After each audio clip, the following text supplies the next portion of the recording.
All right, welcome back to another Wisco Fanatics Wednesday. We are live today. We have a bunch of basketball games. We have 5 basketball games to talk about. We have 2 college with the Badgers, and then we have 3 Milwaukee Bucks games to discuss. We're going to jump right into it. Welcome to another live episode of the Wisco Fanatics Show, where we discuss the Packers, Bucks, Brewers, Badgers football, and basketball from an optimistic perspective. Wisco Fanatics is brought to you by Cardboard Legacy, Wisconsin's most complete sports card shop. Buy, sell, grade, and consign all at their location in Oshkosh. So, really quickly, before we start talking about Badgers basketball games, we want to address a couple things as far as Cardboard Legacy is concerned. So, first things first, the card show on Saturday was awesome at the Herd Arena. Definitely check out any card show that Cardboard Legacy puts on. They are very on top of their stuff. Nick, that owns Cardboard Legacy, is an awesome guy. He's really attentive to the way that he runs things, which I appreciate. Also, we had a bunch of entries for people who followed us on new platforms, so we are going to do that giveaway after the Badgers segment and before the Bucks segment because Mike's on a little bit of a time crunch, so we want to make sure we get him out of here on time. And then lastly, as far as Cardboard Legacy is concerned, they are going to sponsor us again for 2025, which we are very appreciative of. That's going to help us. Unfortunately, we aren't going to be able to go to the Senior Bowl this year, but we are going to start saving up to be able to go to the Senior Bowl next year and maybe, just maybe, bring Mike with us. So tentatively planning for the 2026 Senior Bowl, and Cardboard Legacy sponsorship is going to be a part of that, which we appreciate. So we're excited to have them on for another year, and we appreciate them helping us out and attending their events. So that said, starting with Badger basketball, we're going to start with the USC game from Saturday afternoon that was happening while we were at the Cardboard Legacy event. So Mike, let's go to you first and start with the guards from Saturday. Yeah, still trying to get used to the whole thing regarding USC and UCLA being a part of the Big Ten. It's still weird seeing those two teams like on the same court, and you got the old Big Ten logo in the middle of the gym. So that was crazy. But no, anyway, great win against USC. First call for sure was Max Klesman in this game. I mean, for obvious reasons, when you hold your leading scorer statistically to 0 points, you got to have other dudes step up. And I think Max Klesman answered the call this game. He got a lot of shots up, but it was much needed. Again, going back to, one of our star players not having his best night, but, Max Klesman at 18 points, 4 assists, 2 rebounds, 7 of 14 from the field, 2 of 9 from 3. I know it was only 2-9 from 3, but I think it was a lot of those were legitimate good looks. And, again, at the end of the day, when, John Tonje unfortunately did get held scoreless, you got to have other guys that step up. And I mentioned it in the chat, but USC did a really good job. I don't mean to get too sidetracked here, but I thought USC did a great job, defending John Tonje and taking away his strengths. As soon as he caught it on the wing, he likes to do his little rip move and tries to get to the bucket, and USC completely shut him down from that. So kudos to USC. But going back to Klesman's day, he pretty much closed it out too for the Badgers to win this ball game. He scored the last 6 out of the last 10 points to close the game, and 13 of his 18 points were in the second half. And when USC was going on that run, when we had a big halftime lead, they got it down to 55-52. Max Klesman was one of those guys that stepped up in the second half and, put the nail in the coffin, so to speak, to win this game. So definitely going in a positive direction. I've talked about his droughts already this year multiple times. And this is one of those good bounce back games that, not just Wisconsin needed, but for what he needed personally. And, I think that comes back with experience too with Klesman. He's got a lot of experience with this team, and even the team in general stepping in Tonje's absence from a scoring perspective. I think that speaks volumes to this team in terms of what they have the potential to do this year yet. There's obviously a lot of goals out there. So, props to Kles in this game. And then, Cam was another major call out. Again, another stat stuffing performance. 28 minutes, 10 points, 4 assists, 3 rebounds, 2 steals. That percentage from the 3-point line has not gone away. It's still right up there with, being one of the most efficient in the country at 55, 56%. His plus or minus ratio was plus 21 in this game too. So, I toot my horn about this all the time, but I think he's such an important piece to this team, and he's definitely going to be one of those determining factors on, how we decide and where we want to go with this team this year. So those are the two major call outs with the guards. My quick takeaways here. I thought the Badgers did a very, very good job containing USC's leading scorer, Desmond Claude. This dude was coming into the game averaging 20 plus, over 50% shooting, which is, very, very impressive. We held him scoreless in the first half, and then he had 9 points all game.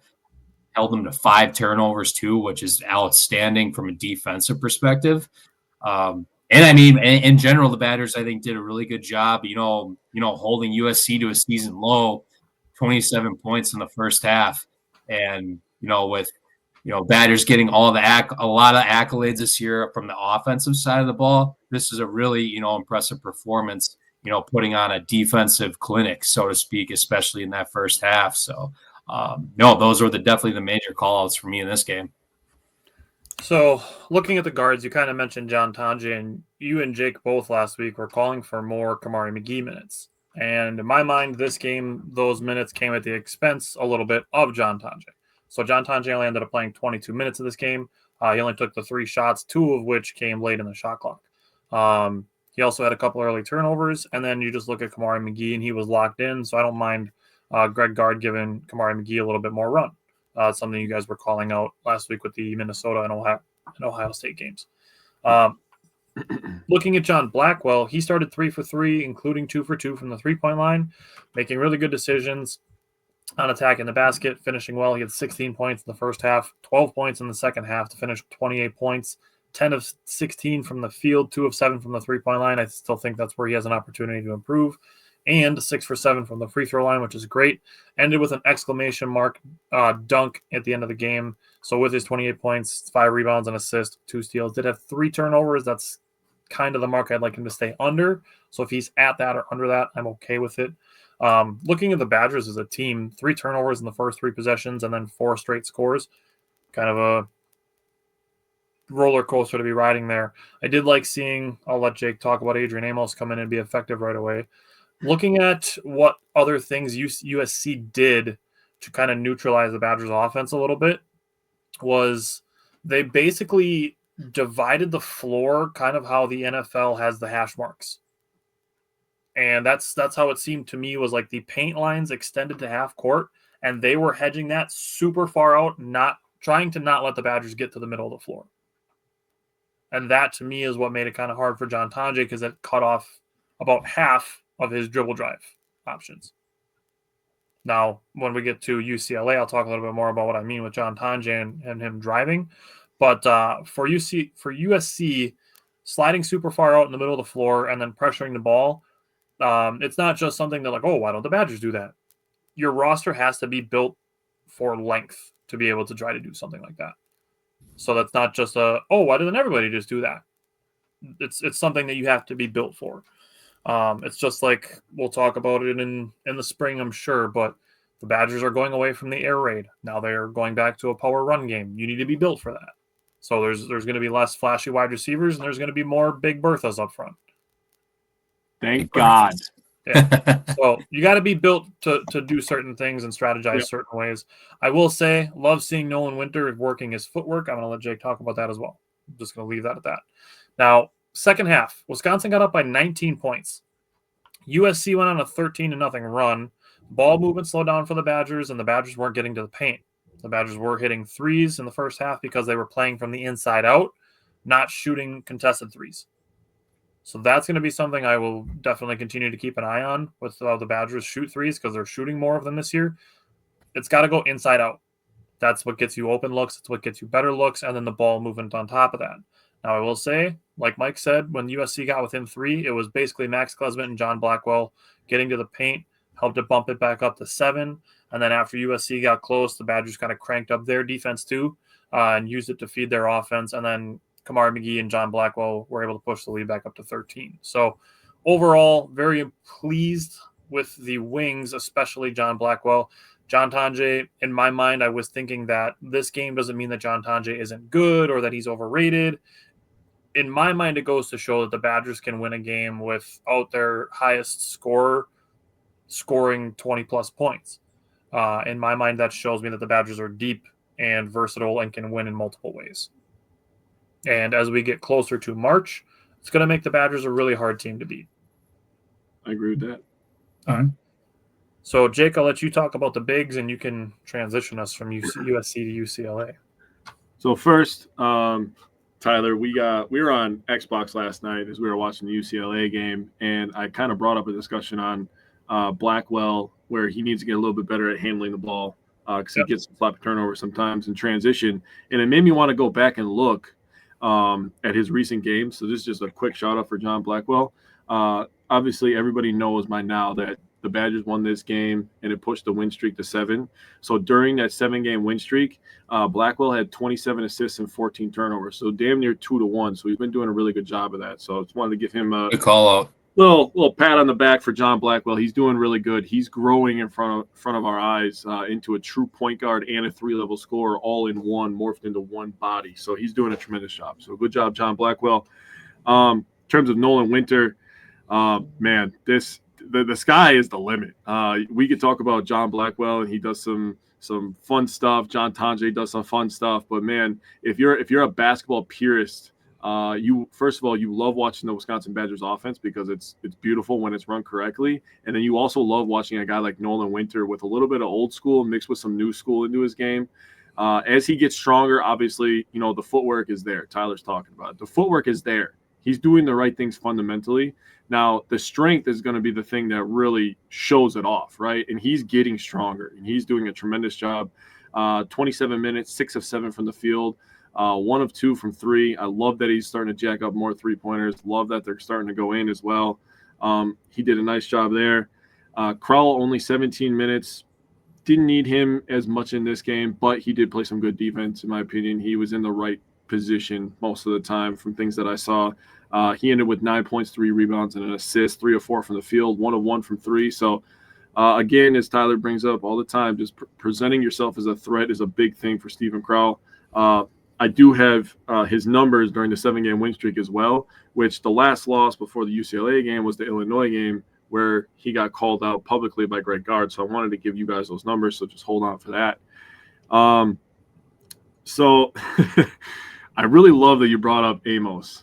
Him being effective right away, because something that I wrote in my notebook was I wrote yin and yang for Amos and Gilmore, because I feel like their impacts are different. Where when Amos is put into the game, he's kind of looked at as a guy who's instant offense, right? When Gilmore comes into the game, he's kind of the guy that's just like, all right, everybody, let's calm down. I'm in here to play some defense. We're going to lock in on this end of the floor.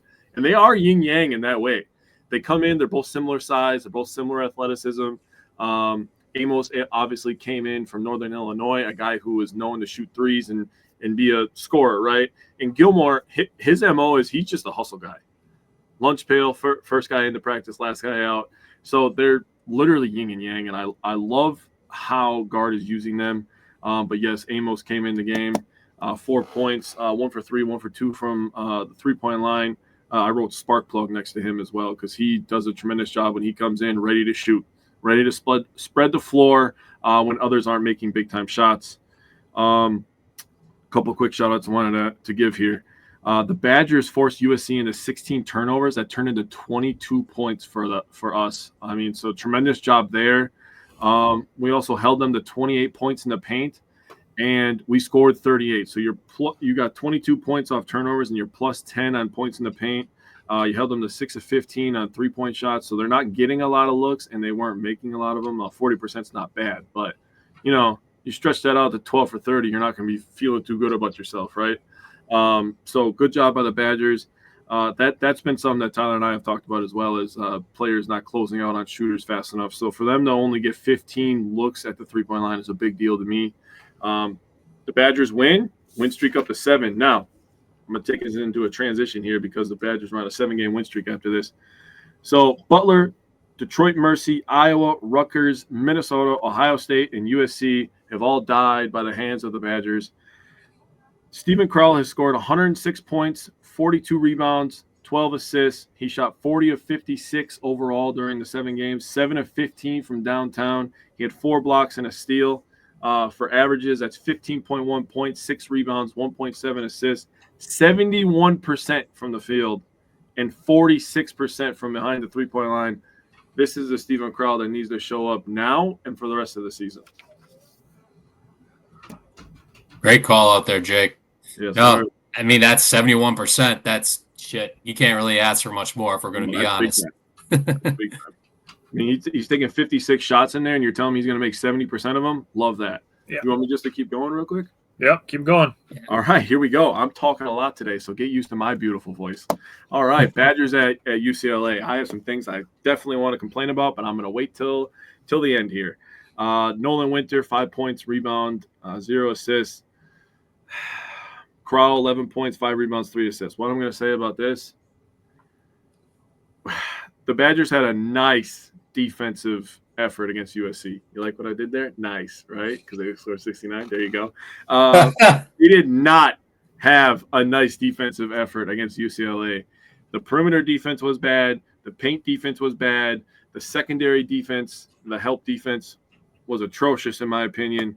They just allowed UCLA to get to the rim, and then the Badgers bigs had to step up, and then this big giant guy who needs a 3.5-inch vertical can just grab the ball and dunk it. And that was really the story of the game on the defensive end of the floor. So a tough situation for Crowell and Winter to be put in, but they also have to be better. They have to. That's a learning experience for both of them, in my opinion. Amos, far too small to play against him, and Gilmore. He tried a couple times, and I saw the Badgers kind of switching and stuff, and he was trying, but like, let's be honest, when you're trying to defend a guy and your head goes up to his chest, you really have little to no shot. I mean, we saw it with Zach Edey last year. You could try as hard as you want. You could push, try to get momentum, but it is what it is. If he makes the shot, he makes the shot. If he misses the shot, you just say, all right, well, he's gigantic, so here we are. That's what I said. It's skinny Zach Edey out here. Yeah, you were saying that all night. Something I have to complain about. First half, Badgers 1 of 2 on free throws. UCLA 3 of 4. 6 free throws in the first half. Fine. I am fine. If this is the game that you want to play, this is the game you want to call, that's completely fine with me. Second half, Wisconsin 17 of 19. Tremendous percentage, by the way. 19 free throw attempts. UCLA 24. So you're telling me one half they shot 6 between both teams. In the second half, we shoot 43? You get a foul. You get a foul. You get a foul. You get a foul. Everything was a foul. So bad to watch. What the fuck was that? What was that? I cannot stress this enough. If you're going to call no fouls in the first half, that's fine. I will watch that game.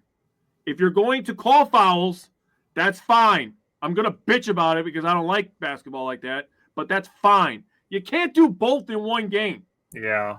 What the yes. There's no adjusting to that. I don't know what I watched. I was like, is this a new game? Is this 2 different teams? It seemed, I think Mike has a number on it. Like there was a foul almost every single possession.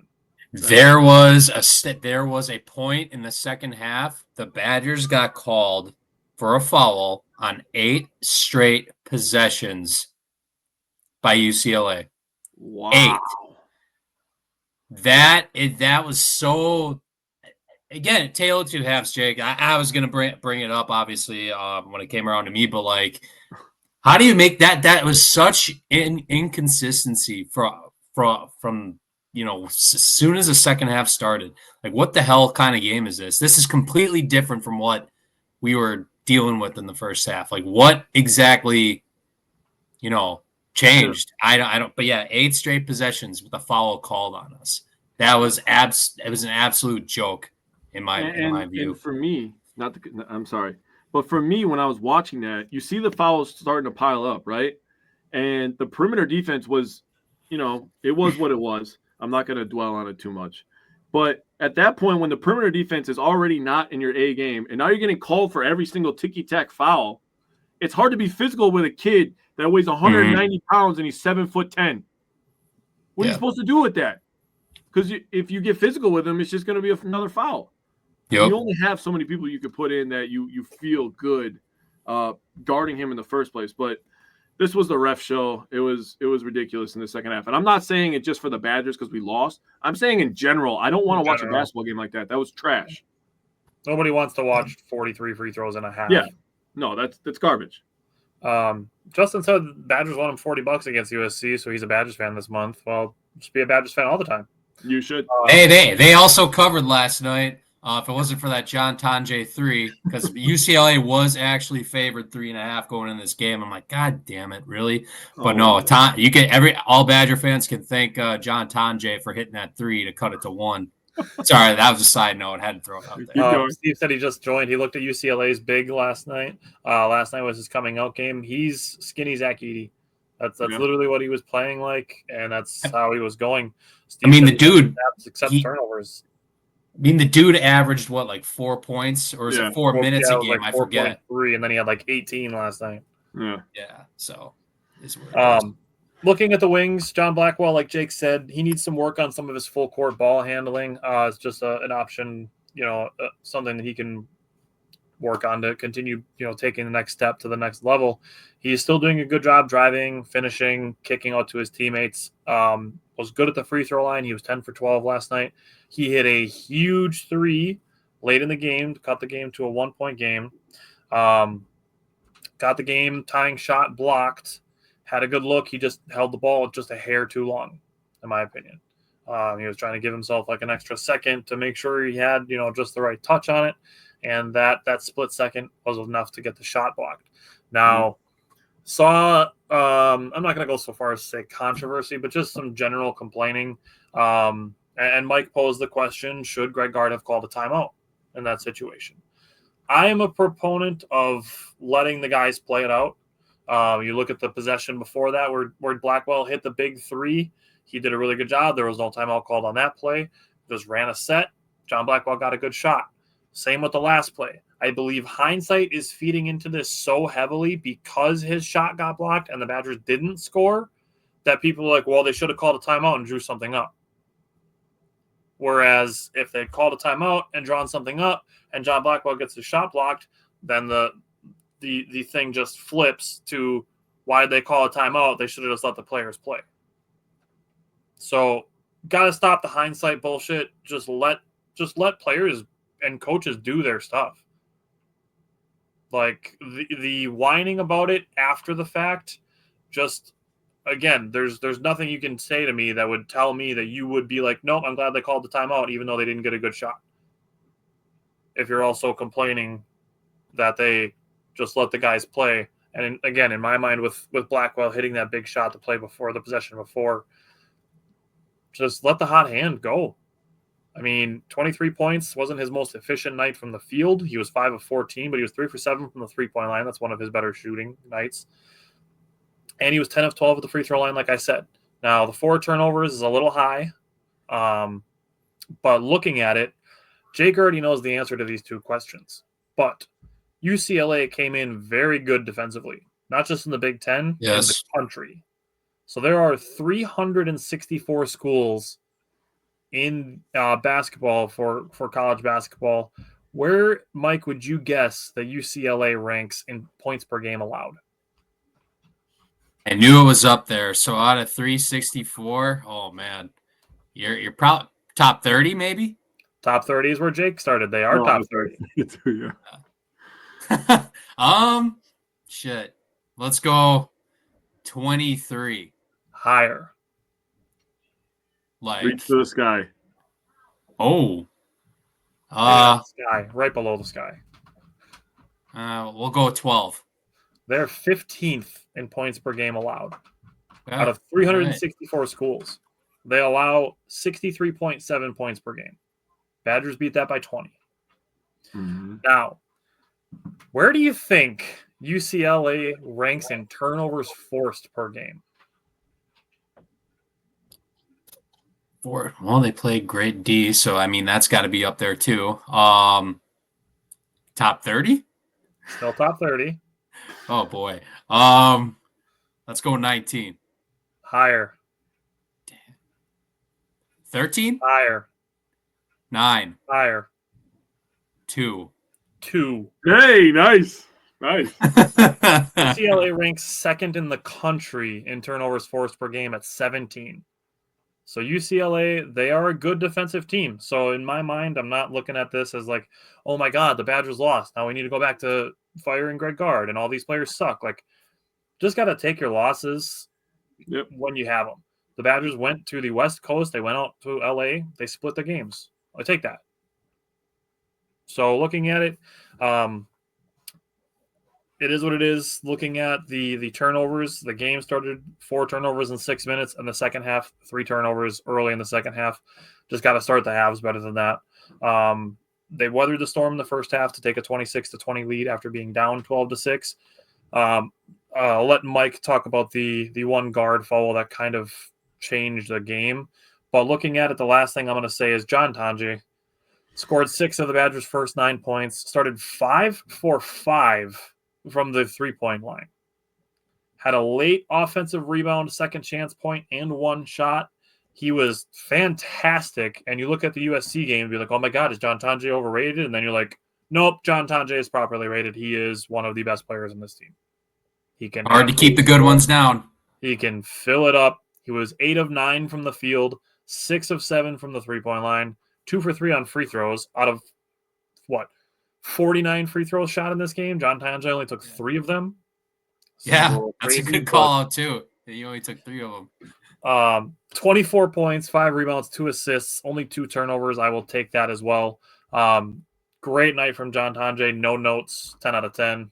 I'll let Mike go on the guards now. Yeah. As far as the guards go, I mean, obviously it was a very entertaining game overall, but it was actually fairly, if you want to call it quiet, so be it. But Klesman, I mean, he showed up. It wasn't as good of a game as the USC in my view, but I mean, he's still building that consistency out there, taking care. Well, he didn't take care of the ball. My bad. He's got 2 turnovers, but no, he was still very active. I mean, 30 minutes, 8 points, 2 of 4 from the 3-point line. 2 of 5 from the field, pretty average. I would say, you know, overall collectively, does his dirty work like usual. 3 rebounds, 1 assist, and pretty average night. I would say I don't have too much to say with Kles overall. He hit some big shots in the second half with 6 of the 8 points in the second half were big time. So and as far as Kamari McGee, he actually had a pretty, I mean, to his standard and the standard that I have for him at this point, you know, it was pretty quiet for him as well. 19 minutes, 1 of 4 from the field. That 3-pointer, it was a big shot in the second half. If you would have told me that the Badgers were going to shoot 15 of 30 from 3 in this game going into it, I would have said it would have been an automatic win. But take that every game. We've had a couple of those games this year where the stats, you know, don't exactly align with what the final result actually was. I think I brought that up against when we were playing at Rutgers a couple weeks ago. Unfortunately, I got to bring this up. With Jack Janicki, he played like 3-4 minutes in the first half. The critical moment, obviously, it was John Blackwell hits a 3. The Badgers go up 41-32. To close out the first half, and we have a couple fouls to give, and I think it was I think Klesman gave one of those fouls up, and then we had one more to give before the bonus. So the guy that Jack Janicki was defending, unfortunately, he committed a foul, and the ref deemed it intentional, which I also don't agree with. I know Greg Gard did not agree with, but no, it turned into a 4-point swing, which led to instead of a 41-32 halftime advantage, it turned into 41-36. We can talk about that call all we want. I did not see it intentional by any means, but I'm not the ref. I didn't make the decision. And, unfortunately, it did lead into, UCLA starting with an 11-1 run to start the second half. Yep. And, that's where it kind of went downhill and all the fouls were getting called. It seemed like right after that is when the shit show, pardon my language, seemed to start. But, overall, a couple key points. It's not a bad, we can talk about the refs all we want, but like in the grand scheme of things, this is not a bad loss, I don't think, by any means. You look at the Big Ten now, and it's classic Big Ten when there's everyone's starting to build up losses with the exception of Michigan State, which we got to put an end to that ASAP. But you look at the Purdue's of the world, you look at the Illinois of the world, Michigan, everyone's starting to accumulate losses as well. So it's definitely not just us by any means. UCLA, in my view, is definitely a tournament team. Yep. Once they get their act together, Tyler, great points, bringing up with the whole turnovers and the defensive stats.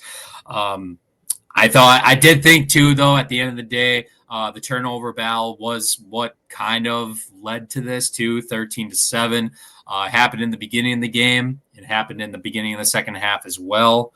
I thought UCLA did a good job. Scoring on multiple scenarios that gave us problems, specifically in the first half.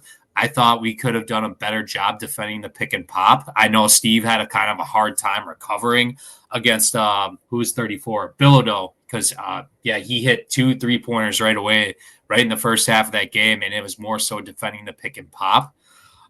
And then guarding the dribble drives primarily in the second half, I thought was an issue. You could kind of see in guys like John Blackwell get beat a couple times on that.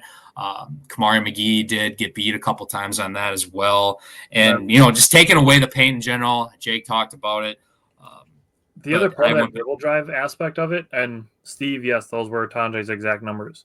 The other part of that dribble drive thing is you bring in the foul factor, and then guys are scared to try to exactly, which I think that's exactly what to defend. Yeah. So then you have to kind of play like Olay defense unless you beat a guy to the spot entirely. There's no forearms, there's nothing because everything became a foul. That's what I was saying before. Yeah. So like Jake said, what do? You get to a point where you have to just kind of let them go by and let the next level of your defense step up and try to stop it. Yeah. So that kind of the game call kind of scripted the game that way. And then I was going to call 2 more quick things. I know this is kind of somewhat short term, but it's something I'm going to keep my eye on. The last 3 games, I'm specifically going to call out UCLA, USC, and Ohio State.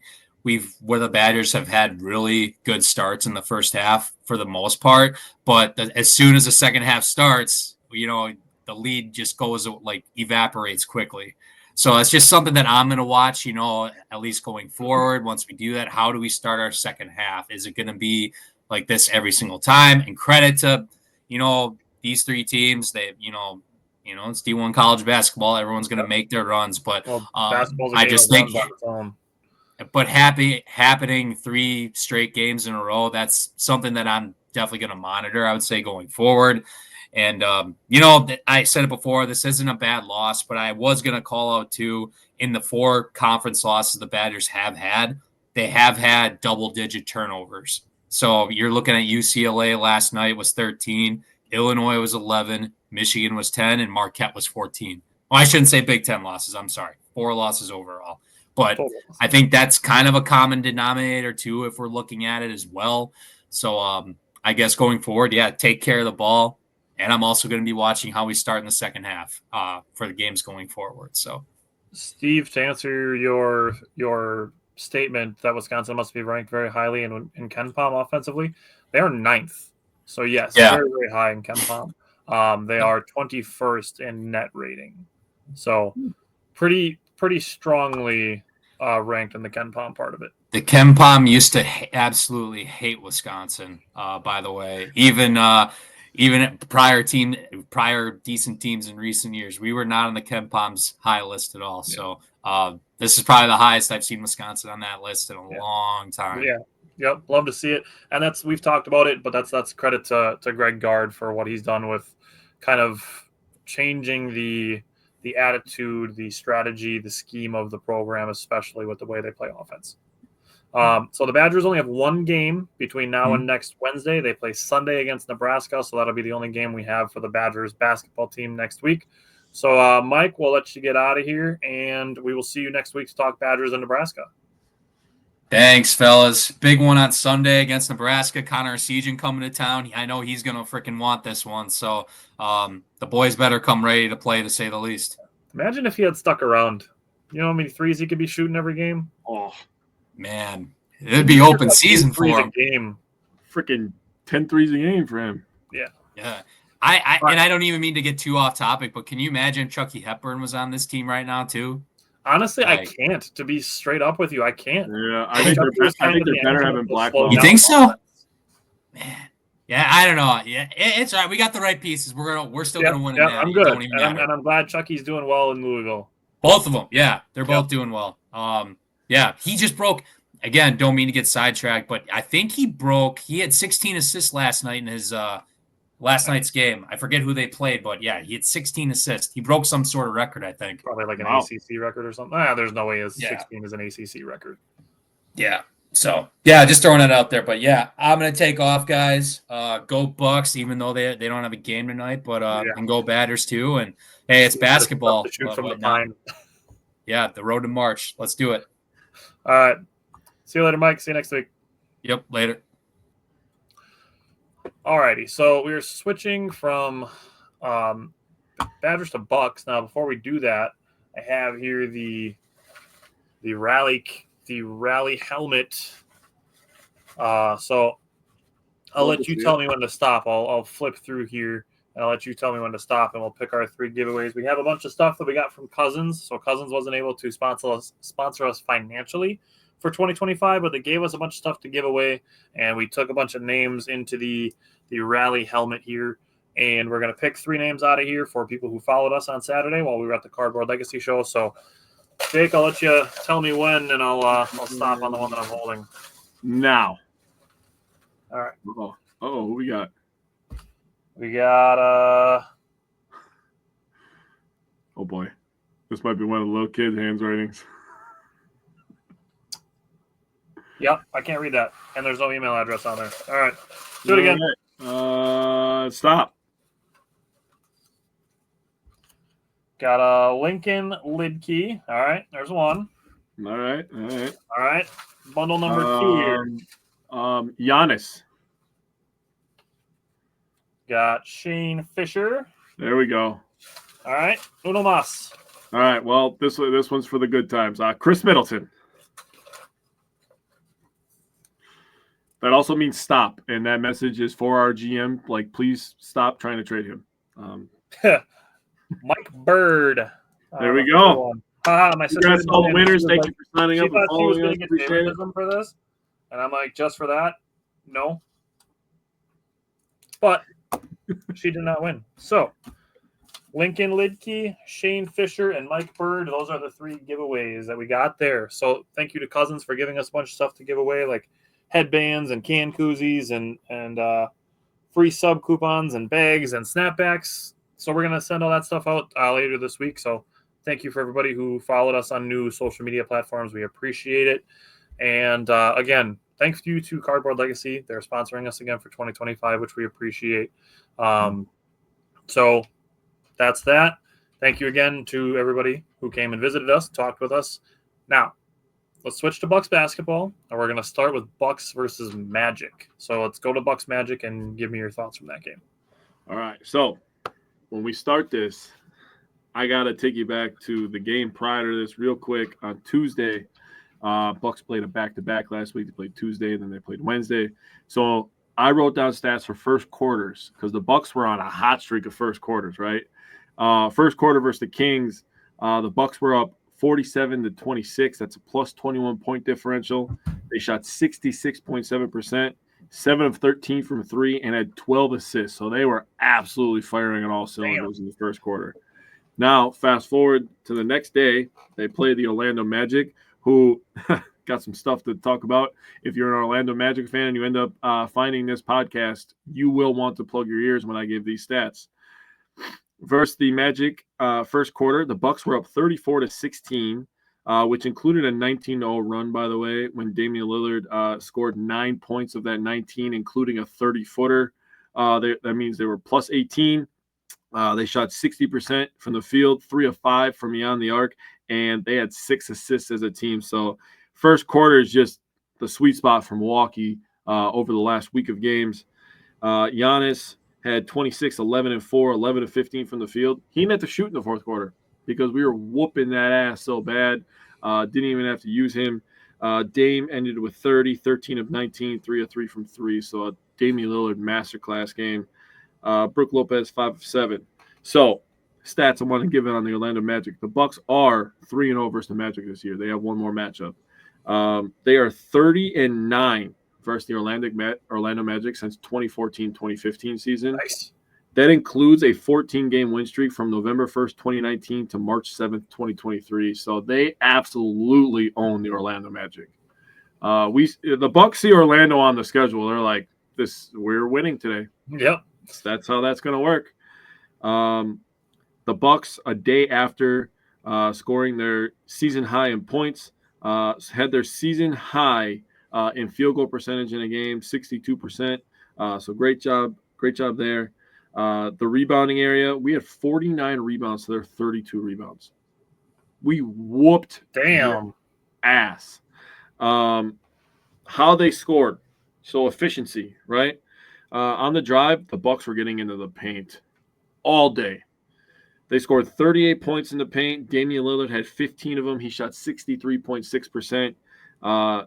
Including off the drive, they were able to create looks for others in the paint. The Bucks scored 17 points off of paint touches.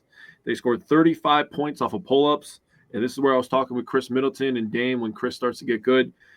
Dame had 15 points on pull-ups off of 75% shooting, and Chris Middleton had 8 off 80% shooting. So they were both dominating in that area. We only had to score 14 points off catch and shoots. So we were just getting to the rim and beating them old school. So love that. We can go to Steve's comment here. Yeah, Steve asked if Gary Wolfel is the one reporting the Bucks are trying to move Chris Middleton. I hope he's the one because he's always wrong. I've seen it from a couple places that the Bucks are willing to potentially get into a deal that would send Beal to Milwaukee, Middleton to Miami, and Jimmy Butler to Phoenix. This essentially comes from the previous John Horst interest in Bradley Beal before the Bucks traded Drew Holiday for Damian Lillard. Yep. That was about 2 years ago when Middleton was injured in the playoffs, and they were considering doing Middleton for Beal at that time. Now, the 2 years since then, Bradley Beal obviously got shipped to Phoenix, and Chris Middleton has been healthy for the last 2 playoff series. Obviously, they've been first-round exits, but that's what happens when you play without Giannis. So you look at it, and you look at the last 2 playoff series, which were Indiana, which Chris averaged like 24, 9, and 6. And then the previous season, he was averaging like 22, 6, and 6 against Miami when Giannis landed flat on his back. Those are the last 2 Bucks playoff series. Can I jump in real quick? Yep. On the Beal stuff? So you said this was a couple years ago when the interest really started, right? Uh-huh. Now, something that we have brought up on the show is the reason you make a move for a guy like Damian Lillard is because you're trying to make Giannis stop shooting threes, which he has almost completely stopped this year, which is a good thing, right? You bring in a guy like Dame, you give the rest of those three-point shots that Giannis isn't taking to Damian Lillard because he's very good at them.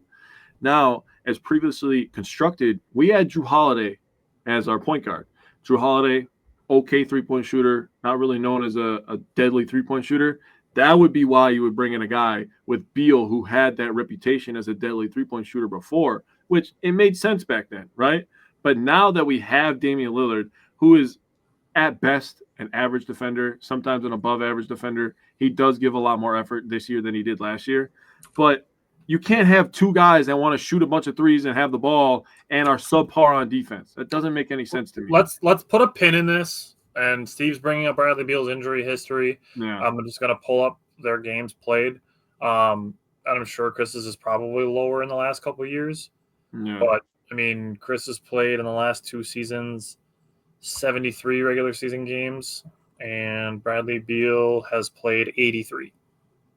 Very close. So you're talking a 10-game difference between the two.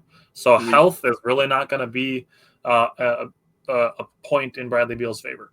I will give you a spoiler alert. Bradley Beal is going to be a part of a game that we're going to play later as far as trade candidates are concerned. So I'm going to play a little game with Jake. I'm going to have Jake guess based on some of the numbers of some of the players who are in trade talks, and we'll discuss if any of them are ones that we would consider. Now, for me, looking Bucks Magic, Bucks only took 6 threes in the first half, 6 threes in the second half. They made 3 in the first half, made 4 in the second half, so they finished 12 of 41. Sorry, not 12 of 41. That's how many the Magic took. They finished 7 of 12, 58.3%. That sounds much better. That is a crazy three-point number, not one that I would expect to be the norm. Now, the Magic were 12 of 41. That's 26.1%, meaning the Bucks more than doubled Orlando's three-point efficiency. Another one of those things that would make you kind of plug your ears if you're a Magic fan. Now, looking at it, 21 turnovers is kind of yikes. Only 19 points off those turnovers, which isn't bad considering the amount of turnovers. Now, the last time we talked about the Magic, they are a good defensive team. They do force a lot of turnovers. So I'm not going to freak out and be like, oh, my God, the Bucks are terrible. They turn the ball over too much. Nothing like that. Jake brought up the first quarter. 23-2 run at one point. The Bucks in the first quarter. Playing good defense. Damian Lillard being aggressive at all 3 levels. Now, Jake already brought up his points in the paint. Really playing inside out for Damian Lillard. 18 points in the first half and only 1 3-point shot. He finished 13 of 19 from the field. That's 68.4%. And he finished 3 for 3 from the 3-point line. Scored 30 points with only 1 free throw. For a guy like Dame who can take 10 to 12 a game. Now, we talked about this. I believe it was last week. It might have been the week before that I said 2 things weren't being talked about enough was Giannis's passing and Damian Lillard's defense. Looking at Orlando versus Damian Lillard, they were 4 for 9 from the field. That's 44%. Not great. Damian Lillard also had 4 steals in this game and forced 5 turnovers. That led the Bucks. Orlando had 13 total turnovers. 5 of them were forced by Damian Lillard. Wow. So, very interesting note there. Steve said, I like how Giannis seems to be playing to his strengths more this year. Fewer threes attempted. He's got that mid-range figured out. So, he's like, if I want to shoot, I'm going to take 2 steps in. Yep. 15 and in. He's dominating. I think that's a very, very large part of it. Agreed. So, other than that, Giannis versus Wendell Carter Jr. The last game, I talked about how Giannis was going against Jonathan Isaac and Goga Batadze. This game played against Wendell Carter Jr. for the Lions' share of the game. He was 5 for 9 from the field, had 11 points and 4 assists when guarded by Wendell Carter Jr., likely due to other defenders having to help so far down onto Giannis. We saw some ridiculous plays where Giannis is essentially being triple teamed over the last week of games. Yeah. Giannis is being triple teamed, and he's still giving nearly a triple-double every single night. That's so filthy, dude. So going into this, Orlando allowing the second fewest points per game in the NBA at 103.7. The 2 games that the Bucks played recently against the Magic, 109 and 122. So the Bucks offense is starting to show that it is controlling the output more than they're allowing the opposing defense to put the pressure on them. MVP caliber is absolutely 1,000% in the realm of possibility. I think last week we were talking about he could possibly do MVP and Defensive Player of the Year again. He should definitely be the leader for DPOY, in my opinion, and he should be higher on the MVP list. Yeah. Looking at, lastly, Chris Middleton. He played 21 minutes, led the team with 6 assists, also had 14 points on 5 of 8 shooting, had 2 rebounds, 2 steals, no turnovers. I sent Jake a screenshot of a Bleacher Report article reporting that Chris Middleton's or the Bucks point differential with Chris Middleton is equal to about a 58-win team. Their point differential without Chris Middleton is approximately a 41-win team. That's an so you go from probably a top 2 seed to 500 to play-in game. Yeah. So Just gonna kind of reiterate that. Yeah, let's keep Chris Middleton. 1,000%. Going into the Raptors game. Go ahead. All right. So again, Bucks get off to a very hot start in the first quarter, 37-22 at the buzzer, so plus 15. They shot 11 of 22 from the field. That's 50%. 3 of 10 from the three-point line, 12 of 14 from the free throw line. So they were attacking early, forcing the issue, forcing fouls on Toronto, and they had 6 assists as a team. So very nicely done. Giannis, 35, 13 and 3, 12 of 20 from the field, and he has his 12th straight double-double. That is the second longest active streak in the NBA. So good job there. So the Bucks 3-0 against Toronto as well as against the Magic. Going into this game, Toronto had won back-to-back home games versus Golden State and versus Boston. With the Bucks being 3-0 versus them, they swept the season series. That's something Boston can't say this year, baby. Let me jump in right there. Go ahead. Because in those back-to-back wins, the Raptors allowed 101 and 97 points. The Bucks dropped 130 on them. Yeah. The Bucks' last 3 games versus the Kings, the Magic, and the Raptors were 130, 122, and 130. Just really underscoring again, like I said, the Bucks' offense's output is dictating the games more than they're being controlled by their opponent's defense. Yeah, and they're not losing much on defense either. They're still giving effort over there, doing all the correct things on defense. In terms of plus minus, I wrote this down because I thought this was pretty wild. Almost everybody in the starting lineup was almost double-digit plus minus. Giannis plus 14, Dame plus 11, Brook plus 10, Taurean Prince plus 8, and Ryan Rollins was plus 12. The bench was very efficient in this game. They had 44 points, 17 rebounds, and 7 assists, 15 of 29 from the field, and 7 of 16 from beyond the arc. So great job by the bench. They forced Toronto into 31 fouls. 31 fouls. That's almost 10 fouls a quarter. That is insanity. It's basically eight a quarter. Yeah. In the first half, the Bucks shot 27 free throws. They were 23 of 27, and they shot 14 in the second half. They shot 41 free throws in this game. They shot more free throws in the first half than Toronto shot in the entire game. In terms of driving, the Bucks scored 22 points off the drive. 5 of Giannis's 35 came off the drive, and 4 of Dame's 26 came off the drive. Catch and shoot, we scored 21.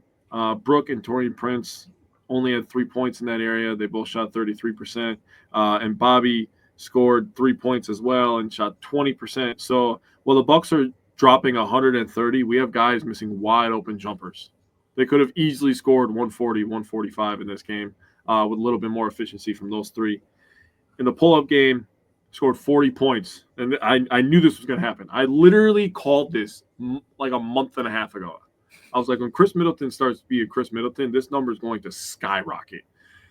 Dame and Chris combined scored 21 of the 40 pull-up points, and I was like, yeah, that's the Bucks. And this is why I don't want to get rid of Chris, because I think the 3-headed monster of Dame, Chris, and Giannis fit well together. You know, with Dame and Giannis kind of getting their groove going. We always knew that Giannis and Chris are going to have that. Now we just need a little bit more camaraderie between Dame and Chris, and they're starting to get it together a little bit, in my opinion. I have a quote after this game, so I have a quote after that.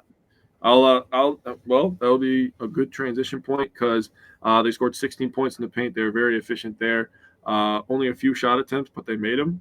The Bucks did a really nice job breaking down the defense with the ball handling and getting to the rim early and often, and Toronto had no answer for it really. So, yeah. So Bucks were 13-31 from the 3-point line. That's 41.9%. Perfect. Take that every game. Yep. Dame was 4 for 7. Gary Trent Jr. was 2 for 5. Chris was 2 for 3. AJ Green was 2 for 4. He hit his 200th career 3-pointer. Love that. And yes. The Raptors were 8 of 34. That is 23.5%. Not good. Bad.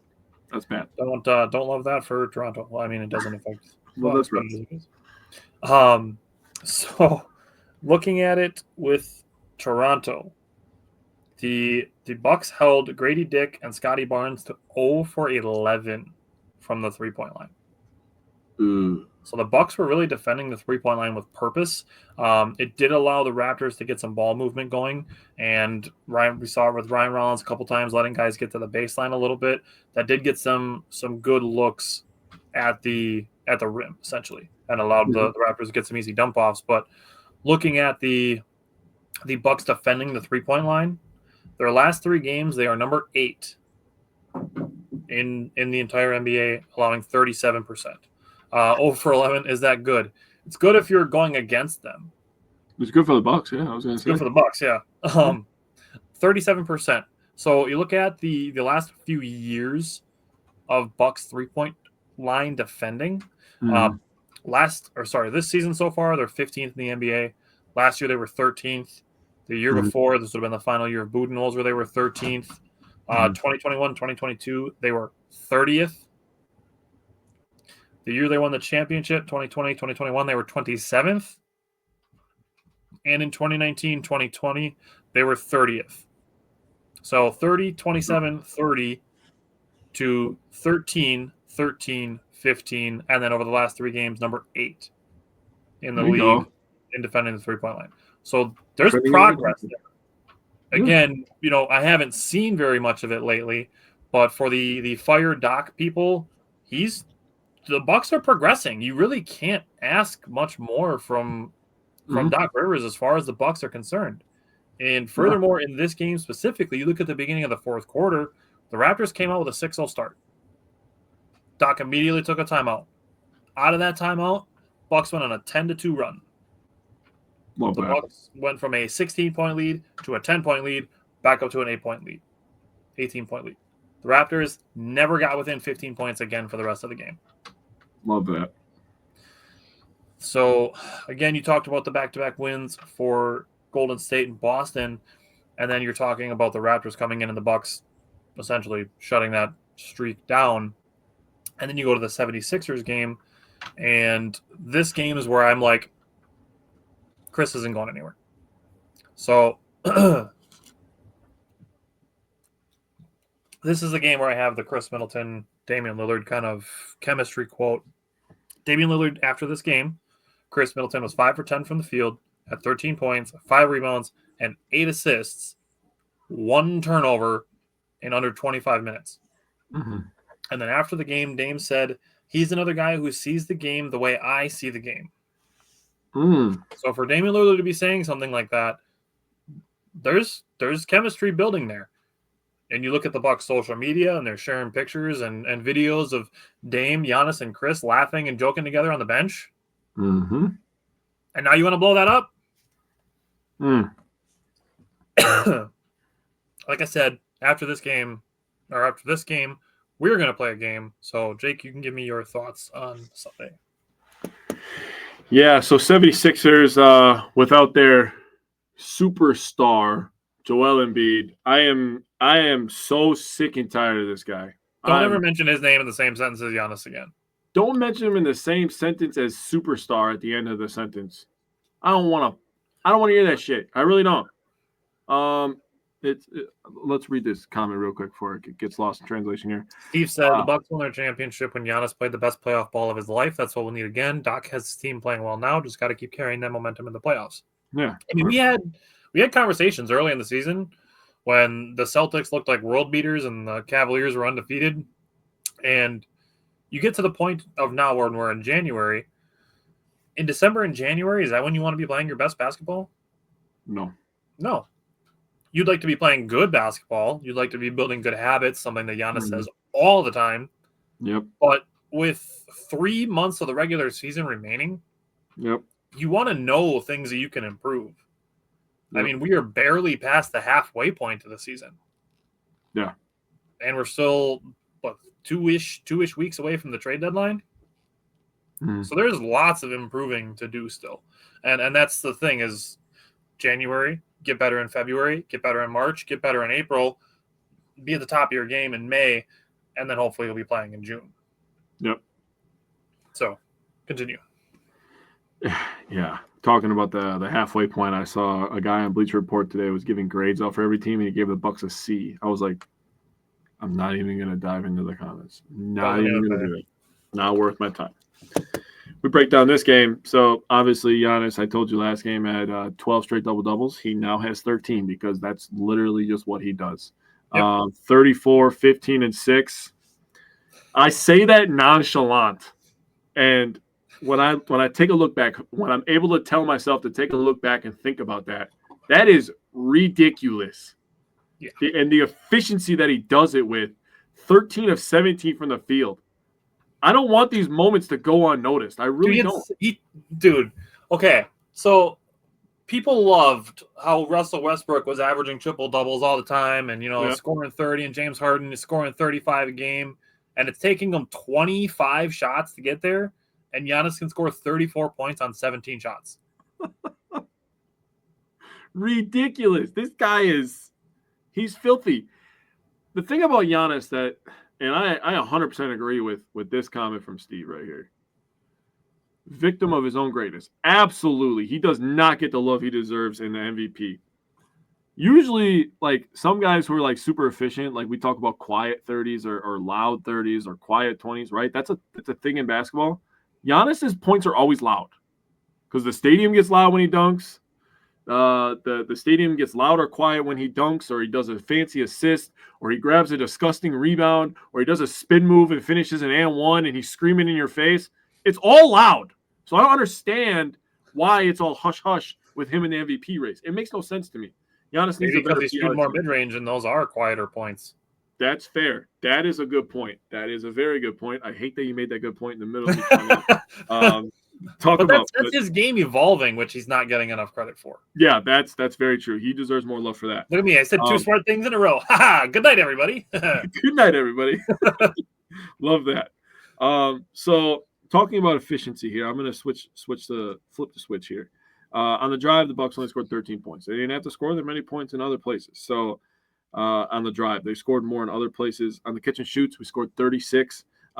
Dame and Taurean Prince both had 9 apiece, so that's half of the points right there, 18 points, and both shot 50% on catch and shoot. So very good job. We got a really good Taurean Prince game, which it's been a little bit since he really was a big time factor, but he was a big time factor in this one. Can I jump in? I gave him his own section in my notes. Yeah, go ahead. So, I gave him my own section too.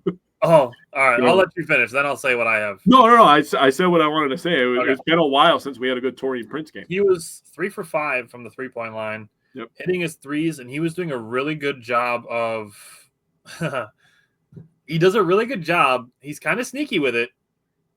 Taurean Prince gets down into the paint when the ball's in the air while the opponents are shooting, and he puts a hip into the thigh of opposing big men. Mm-hmm. And if I was an opposing center, Taurean Prince would piss me off because he does it often. Yeah. Where he goes and knocks a guy off the platform as the ball's in the air, and they have no platform to jump off of. It's not quite a box out, but it's just like I said, like a hip to the thigh that makes a guy jump like this instead of like this. Yeah. And it's something that I noticed multiple times in this game, and I wanted to give him credit for.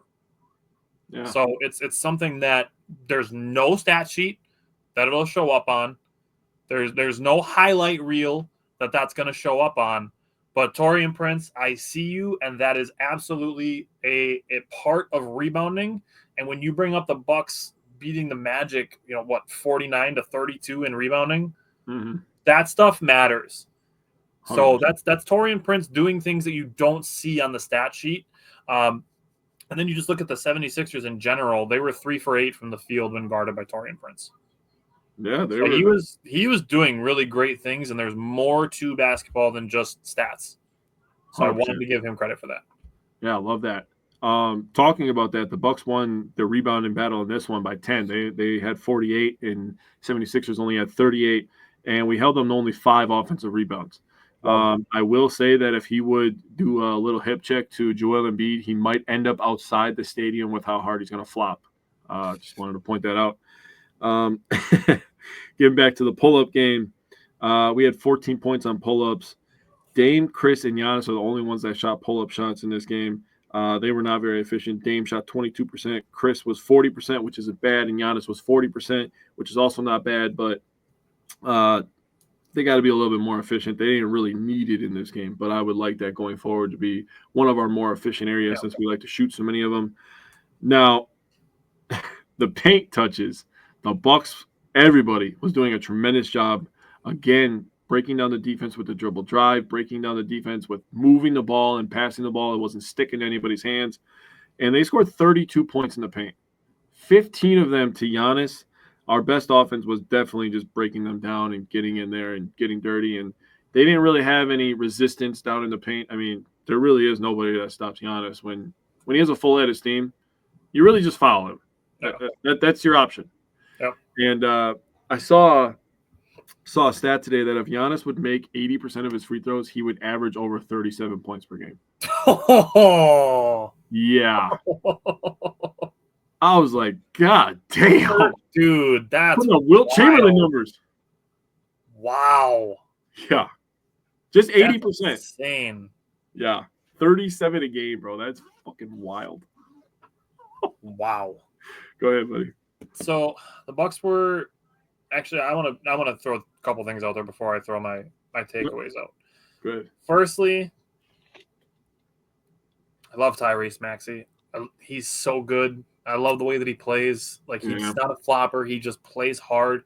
Yeah. He's good on both ends of the floor. Like, Philly, if you have any sense, trade Joel Embiid for a bag of Skittles. Like, build around Tyrese Maxey. 100%. Huge fan of Tyrese Maxey. That said, during the second quarter, the Bucks showed a graphic on the screen of their last 30 games. Mm-hmm. The Bucks are 21-9 in their last 30 games. Mm-hmm. Number 3 in the NBA. When you bring up Bleacher Report giving them a C, it's like you take their first 10 games where they were 2-8, you give them an F, sure. Since then, I mean, I don't know how you can give them anything lower than like a B+. It's fair. So, I'm not obviously saying you can take those games out because they obviously count, but the Bucks trending is a much different direction. Agreed. Hence the episode being titled Bucks Surging. Now, 14-37, that's 37.8 from the three-point line. That's decent. Already mentioned Taurean Prince, 3 for 5. Brook Lopez, 2 for 3. Gary Trent Jr., 2 for 5. Turnovers, 6. That is beautiful. And only allowing 6 points off turnovers, also beautiful. Mm-hmm. I already gave you Chris's numbers. I'm going to give you more numbers with Chris. But looking at his per 36-minute numbers and his percentages, they're all pretty much on par with the rest of his career. Mm-hmm. Obviously, he's had 3 All-Star seasons, so he's not playing at All-Star Chris level yet. But he's also only playing 20 to 25 minutes a game. Once he gets to 25, 30 minutes a game, if he's giving you like 18, 8, and 6, like what are we complaining about at this point? Yeah. And his shooting numbers are on par with what he's been for his career too. I seriously, I don't understand outside of the minutes restriction that is still 3 months away from being a playoff situation. Like, what else people want from him? I don't know either. Giannis talked about it after the game, the Bucks losing focus at points. There were 2 instances, one in the second quarter, where the Bucks kind of lost guys in the three-point line multiple times. Mm-hmm. Maxey hit a couple threes. Eric Gordon hit a 3. It was 3 times within 5 minutes that guys got lost on the three-point line. We just talked about the Raptors game. The Bucks defending the three-point line, great. This game, not so much. I'm not going to name names because it's going to just get to a point where I sound like I'm just trying to dog one guy for the sake of dogging one guy. Yeah. So I'm going to leave that out. Now, we get to the beginning of the third quarter. Bucks got a little sloppy. 76ers got the lead down to 5. The Bucks snapped out of it quickly. It got to a point where the 76ers were hitting threes for guys that don't even normally hit threes. Guys that are like 28% three-point shooters, hitting threes and stuff. It is what it is. Just snap out of it a little sooner, I guess. I'd like to see the Bucks come out a little more fire in the second half, I guess, is the way that I'll say it. Mm-hmm. Steve asks, is any other second option in the league get more shade than Chris? He's not even the second option. He's third option. And when he's coming off the bench, then he's kind of like the first option. So he's like hybrid first and third option. So I guess that way it averages out to the second. But probably, I mean, there's probably guys that get just as much shade as him. But, I mean, from their own fan bases, probably not. Sabonis gets a lot of shit, too. That's the first guy that kind of pops in my head. Sabonis gets a lot of shit. That dude's dominant. He's kind of bad on defense, though, so he gets kind of shit on for that. That's fair. But, I mean, people have given Chris plenty of hell for that, too. Oh, dude, I'm not even going to get started. I'll go on. Okay. So, what I did appreciate, ball movement. Everybody was bought in. Love to see that. I love seeing Andre Jackson Jr. being active in the paint. Thank you, buddy. Please continue doing that. Not just looking to catch the ball in the restricted circle and immediately looking to pass the ball out of the paint. I love seeing him being aggressive in the paint. And he flashed his passing ability twice in the third quarter. Had a behind-the-back pass to Giannis for a dunk, which was sweet. Yeah, it was. Just doing a really good job there. That's the kind of Ajax that I need. I don't need Ajax to score me 10 or 12 points a game. No. I don't. If he scores like 8 or 9 and has 6 rebounds and 4 assists and no turnovers, that's what I want from Ajax while playing elite defense. Oh, yeah, I was going to say the defense is really the most important thing, especially against teams like Boston and, like Cleveland. You're going to throw them on Donovan Mitchell. I was just going to say in like New York with Brunson. Yep, New York with Brunson. So like that's all I need from him. I don't need Ajax to score. But if you're catching the ball in the paint, in the dunker area, the restricted circle, just make your layups, make your floaters, make your push shots, whatever you want to call them. And he's a good option at fast break. Yeah, all those things. I'm very happy with Ajax, and I'm not trying to be like a truther or anything or like push narratives or anything, but this is another one of those things where people are not giving Doc Rivers credit. Something that has been complained about for the last 5 years of Milwaukee Bucks basketball, of young guys not getting enough run. AJ Green and Ajax are pretty crucial points for this Bucks team. Hey, Ryan Rollins is getting plenty of time early too. Valid. He's taken the backup point guard role from DeLon Wright. Yeah, he really is. That's valid. So another narrative kind of busted there. Now, last couple things. Maxey 0 for 4 against Gary Trent Jr. So just another guy that you've wanted on the Bucks for a long time. That's here now and doing great things. Like I brought up last week, he's hunting down loose balls. I love to see that. 50-50 balls. Love to see him going after those. Now, the Bucks schedule gets a little weird. So tonight they were supposed to play in New Orleans. That is not happening. That game is postponed. Tomorrow night's game is also in jeopardy because the Bucks are in New Orleans currently. They went down there the day before the snowstorm started.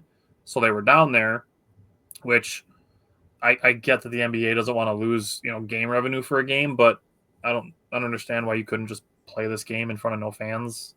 You don't want to lose game revenue, but you're scheduling games during the NFL playoffs? Yeah. Yeah.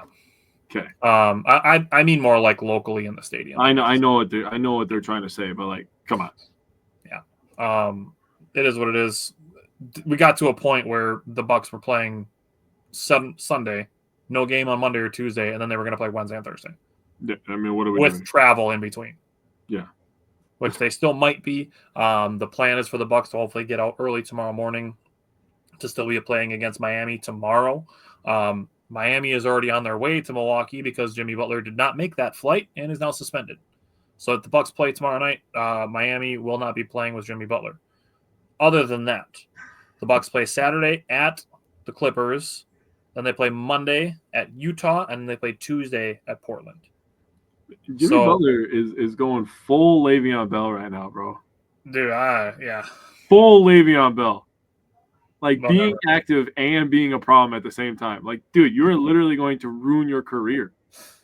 I mean, somebody's still going to trade for him, and he's going to be a free agent in the offseason. Unless he exercises his player option. But who the hell is don't signing foresee him? That happening. The only team that would sign him as a free agent is Golden State, and that's because they're trying to hold on to the good old days. They are fried. They're done. They're done. Steph Curry is almost 40. Golden State's done, dude. Houston would take him. That's fair. They probably would. Fred VanVleet would play well with Jimmy Butler, actually. And Dylan Brooks. He's also a head case. Whatever. Hopefully that's not All right. happening. So other than that, we're gonna have 3 or 4 Bucks games to talk about next week. A few? A couple? We're gonna have some. We're gonna have some Bucks games next week. We're going to talk about Giannis next week. That's for sure. All right. So before we're done, we're gonna play a game, and this is gonna be called Name That Trade Candidate. Now, what I've done is I've made a list of numbers. So we're just looking at a ton of numbers here, Jake. Okay. And these numbers from left to right are their field goal percentage, their three-point percentage, and their free throw percentage. And then I have the per 36 minutes stats, points, rebounds, assists, steals, turnovers, and then the money they are making this year and for the future. Okay. So you see 33.3 and 30.6. Those are the next 2 seasons. Yep. You see a 50 to 53 to 57 PO, that's player option. Okay. Then you see a 36 UFA, that's unrestricted free agent. Yep. So there are 7 players here. What I want you to try to do is guess who these players are. If you can get them by like saying number 3 is player A, if you can tell me that, I will give you more credit. But if you get to a point where you don't know exactly who's who, I will allow you to just guess names, and I will tell you which one they are. Well, I know for a fact that the first blue line, the 19, 3, and 3, that's Beal. I could tell by the money. 3 and 3, that is Bradley Beal. Number 2 is Bradley Beal. I could tell by the money. That's $50 million this year, 53.7 next year, with a 57.1 player option for 26-27. And I want to remind people that Giannis and Dame are also getting paid $50+ million. I believe Giannis, no, it's Dame. Dame in that third year where Beal will be getting paid 57. Dame's going to be getting paid $62 million. And then we would have to sign Giannis again to another supermax. Yep. So he's going to be getting $70 million at some point. Yep. Which is absolutely astronomical. I'm going to assume that second blue line is Jimmy Butler. The 24.2, Yep. 6.1. That is not Jimmy Butler. It's not Jimmy. But I will tell you, Jimmy Butler is on this list. Is he the third blue line? I'm looking at the 3-point percentage. He's not a good 3-point shooter. He is the third line. So Okay. Player number 6 right here is Jimmy Butler. That 20.1, 6.2, 5.5 assists, 48.8 million this year, 52.3 player option for next year. That is Jimmy Butler. 48 million, and he cries like my 12-year-old. My goodness. God, So I can't even. Player 2 is Bradley Beal. Player 6 is Jimmy Butler. Yeah. What conference is player 1 in? Player 1 is in the Western Conference. Western Conference. Okay. McCollum? That is CJ McCollum. Number 1 is CJ McCollum at 23 points, 4 rebounds, 4 assists. Yeah. Taylor, welcome in. Taylor, you joined us in time to play a game. So yes, CJ McCollum is relatively affordable. 33.3 this year, 30.6 next year. That's not terrible. No. Steve said Dame is due for 54 next year, 58 in 26-27. That's okay. Then maybe it was. I'm totally fine paying Damian Lillard that. I'm not fine paying Bradley Beal that. Yeah. Okay. So we got McCollum. Player Beal. 1 is McCollum. Player 2 is Beal. And player 6 is Jimmy Butler. So you have 3 out of the 7 so far. Okay. What conference is player 3 in? Player 3 is in the Eastern Conference. Taylor said he likes games. Welcome to the game. If you can guess any of these before Jake, I will give you a crisp high five the next time I see you. 25, 3, and 5. 3 turnovers. 29 mil. God. So this player's in the Eastern Conference. I will give you a spoiler alert. This player is currently an all-star. All-star. He will be an all-star this year. He's currently in all-star voting.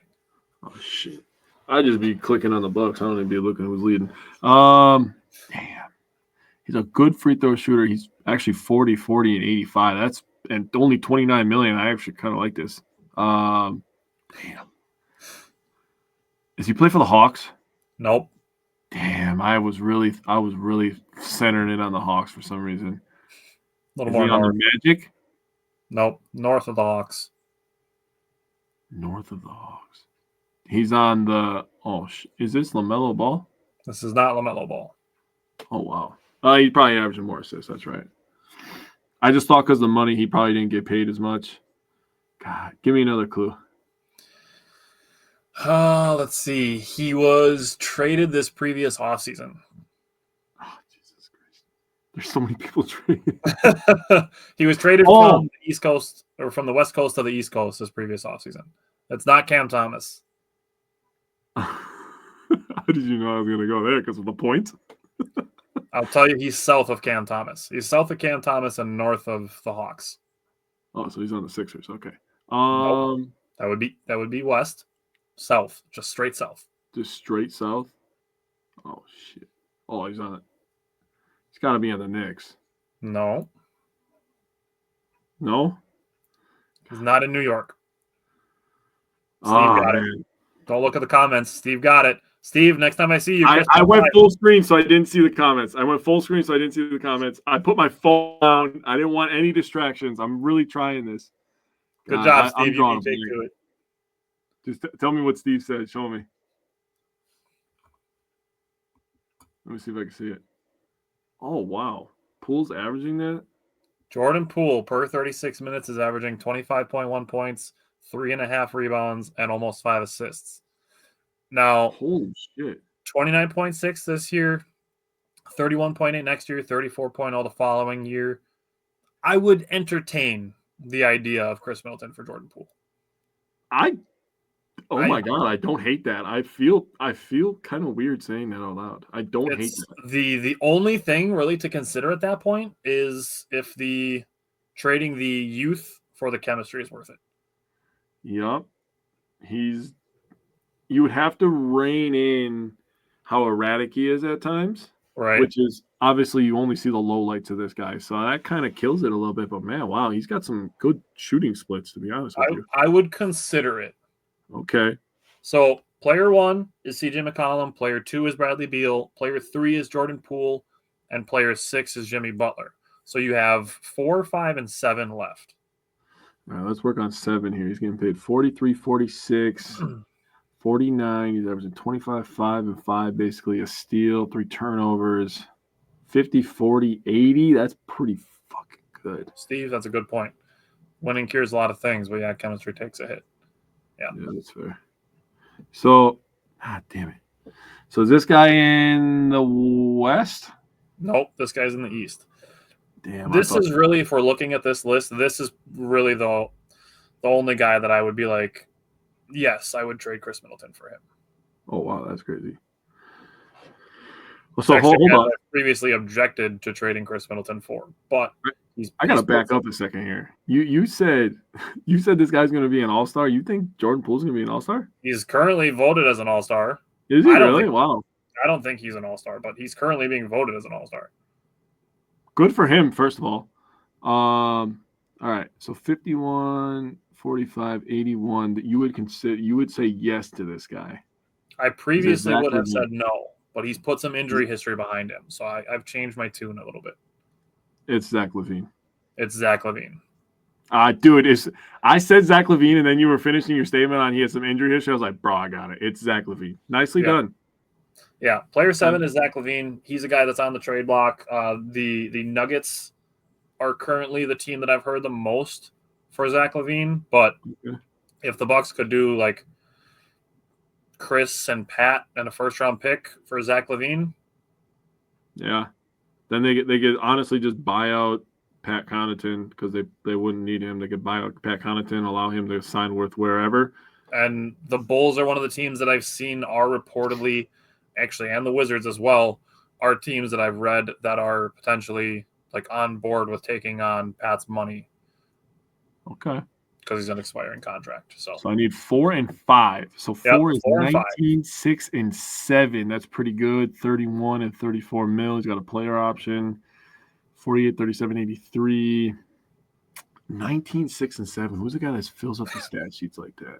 What do you think of that? Like the assists are high, which is kind of crazy, but I mean, to get 19 points, 6 rebounds, and almost 8 assists per 36 minutes on a guy who's making less than 32 million and 34 next year.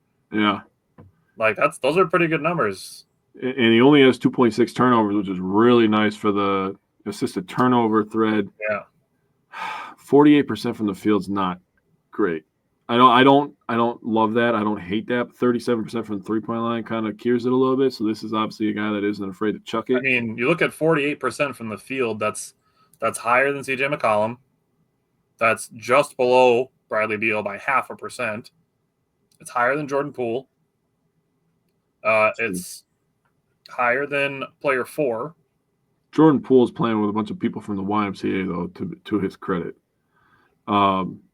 Where, friggin' Bradley Beal's playing with a bunch of all-stars, and he just doesn't know how to get along or share the ball. God, Eastern Conference? Yep. 19, 6, and 7. Jesus. This is a guy on the Pistons. Nope. He used to play for the Pistons a long time ago. A long time ago. That's a really, really specific time frame. A really long time ago. Really long time ago. Dude, you know what happened a really long time ago? Today was Kobe's 81, by the way. So just wanted to give that a shout out real quick. God, 24, 19, 6, and 7. I was looking at the other one. 19, 6, and 7. God. On the Heat? Nope. I was going to say Tyler Hero. I'm not going to lie to you. Nope. Hero's been passing the ball pretty well this year. I don't think he's slinging it like that.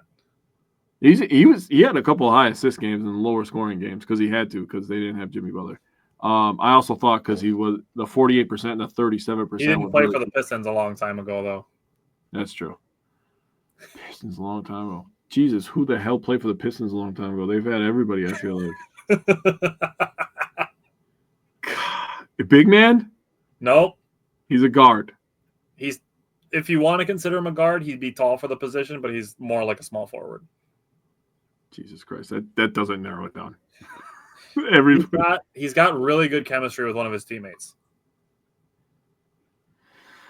This one's stumping me, man. My mind is going everywhere. Nets? Bogdanovich? No. He's not slinging it like that. What am I talking about? Who the hell is this dude?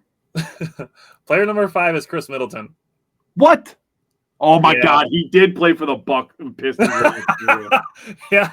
Long time ago, Chris Middleton played for the Pistons. Got great chemistry with one of his teammates. Chris Middleton's per 36-minute numbers are 19.3 points, 6 rebounds, 7.7 assists, and he's making less than $32 million a year. Damn. That puts things into perspective. That's what this game was supposed to do. So, would you like to guess the player in the middle? This is one of the guys that I would maybe consider trading Chris Middleton for, but this player is an unrestricted free agent next season. His team kind of made a trade in the offseason that maybe they shouldn't have, and it's made their team kind of weird. And now they have a couple other stars that are maybe being shipped out. One that's been shopped in the offseason because they couldn't come to an extension agreement, and that's what results in him being an unrestricted free agent. So that 24, 6, and 5.6 assists guy, you want to take a stab at who that is? Oh, you just gave me so much to digest there. Made their team kind of weird. I instantly went Timberwolves. Same conference, much farther south. Okay. For some reason, when you said much farther south, my mind went to Spurs, but they didn't make a trade in the offseason. You gotta go a little east, but still in the Western Conference, to a place that has snow that shouldn't. Dallas? Not Dallas. Still farther east. Shit. This is New Orleans? It is New Orleans. This is shit. I always forget his name. Played for the Lakers. He did. What the hell is his name? He is hurt right now, and he's ugly and has a terrible beard and mustache. He's very tall. Yeah, 6'8". Fuck is his name, dude? I'm blanking. Damn it. Brandon Ingram. Brandon Ingram. Damn it! I knew it was going Brandon to come to Ingram. me. So, in the order on this list, player number 1 is CJ McCollum. Player number 2 is Bradley Beal. Yep. Player number 3 is Jordan Poole. Player number 4 is Brandon Ingram. Player number 5 is Chris Middleton. Player number 6 is Jimmy Butler. And player number 7 is Zach LaVine. Taylor Jordan Clarkson is an interesting one. He's currently on the Western Conference. The Bucks kicked the tires on him multiple times over the years. Just never got him to Milwaukee. But, it is Brandon Ingram. So, McCollum, Beal, Poole, Ingram, Middleton, Jimmy Butler, and Zach LaVine. You look at these 7 players. I mean, is there any of them that you would, scream out to you that say, I want that guy, or that I would trade Chris for that guy? I really, after seeing the numbers on Jordan Poole, that's very interesting. But, man, Zach LaVine would look real good in Hunter Green. If we are having a conversation where it's Bradley Beal or Jordan Poole? Jordan Poole. Bradley Beal or Zach LaVine? I think Zach LaVine's my number 1 guy on this list. If we were to trade Chris, like if we 100% had to trade him, I would go for LaVine. You're talking about a guy in his prime, a guy who's hungry, who's been an all-star. Those are all the attributes I would trade Chris for. But doing it between 2 teams in the same division would be really tough. Yeah. So you're looking at this and you're saying Zach LaVine's your number 1 guy. Let's say you're between Chris and Poole for second. I mean, you're looking at then Jimmy Butler, Brandon Ingram, Bradley Beal, Jimmy Butler, any of those guys that really you want on the Bucks? Like, I'd consider Brandon Ingram, but he's an unrestricted free agent. There's the possibility that he walks. I honestly would avoid Jimmy Butler and Bradley Beal at all costs. Beal didn't cause any problems in Washington. He re-signed a supermax there. He tried to make it work. It didn't work. It's fine. But now him going to Phoenix, he's kind of etching out kind of drama queen type of mantra for himself, which is really sad because he was a fun player to watch in his prime. He still is pretty young yet, so he's still in his prime. But my thing with Jimmy Butler's getting old. But I want no part of Bradley Beal's contract. Yeah, how old is Butler? Butler is old as Jimmy Butler's like 35. He's older than Chris Middleton. Yeah, so I'm not doing that, honestly. And he's forced his way out of Minnesota. He's forced his way out of Philly. Beal is 31. Chris is 33. Okay. Steve said Jordan Poole is 26. He said yes, please to that. That's valid.